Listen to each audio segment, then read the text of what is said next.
万万没想到，万万没想到！大家好，我是冯绍峰，欢迎来看我后会无期，看我怎么虐王大锤和孔元顺。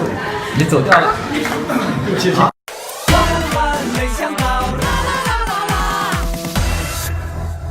本集由银鹭核桃奶优赞助播出，提升脑力体力，让你安静的做一个有智慧的猛男子。本集还由拍马屁协会赞助播出。老板，我跪着看你特别帅。我叫王大锤，是老板的助理。新来的小李表现很是抢眼，我一定要战胜小李，成为老板最心腹的红人。小李啊，帮我把这几张照片处理一下。像老板这样的美男子，基本不用处理就可以直接用。讨厌，竟敢当着我的面拍老板马屁，倒是挺肥啊！可惜你还是太年轻，说的多不如做的多。老板永远只欣赏积极努力的员工。老板，我来帮你处理图片。好啊。哎呀，看看老板这副长相，稍微处理一下怎么可能可以？旁边这人比老板也英俊太多了吧？这种错误怎么能有？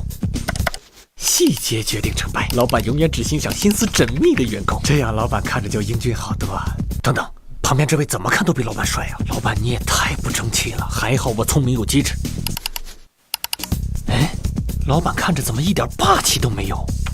这样就能突出老板的霸气和闪闪发光的人格魅力。一个优秀的员工就是应该有这样的执行力和创造力。哎，等一下，好像忘记了最重要的一步。Photo by 王大锤。嘿嘿，在不经意间让老板看到你的努力，这也是必不可少的。大锤啊，杂志上这张照片是你改的呀？哦，老板，我只是在您的指示下稍微添加了一点点自己的创意，主要还是老板您指导有方。学会低调，老板永远只欣赏不抢功劳的员工。小李，你拿什么跟我斗？前辈你好厉害，带我一起车马职场吧！大锤啊，你还是换个岗位吧。啊！老板果然是一片苦心，让我到基层工作来锻炼我。亲爱的老板，我一定不会让你失望的。小李又跟在老板身边，他凭什么？老板，上次封面图片都是我修改的，全部都是我的创意，你可明辨是非，替我做主哟。真乖。一定是不要脸的小李偷偷把我功劳全抢了。可就算这样，你以为就斗得过我吗？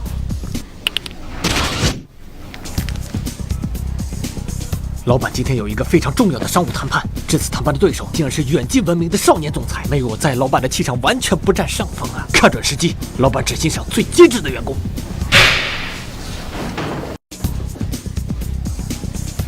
谈判就是让老板在气势上压倒对方。放开我！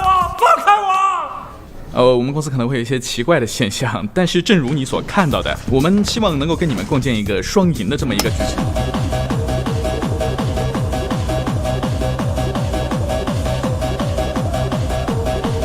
不露痕迹地为老板点赞，这是一个优秀员工最基本的技能。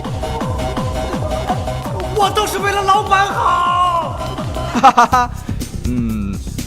虽然我年少就继承家业，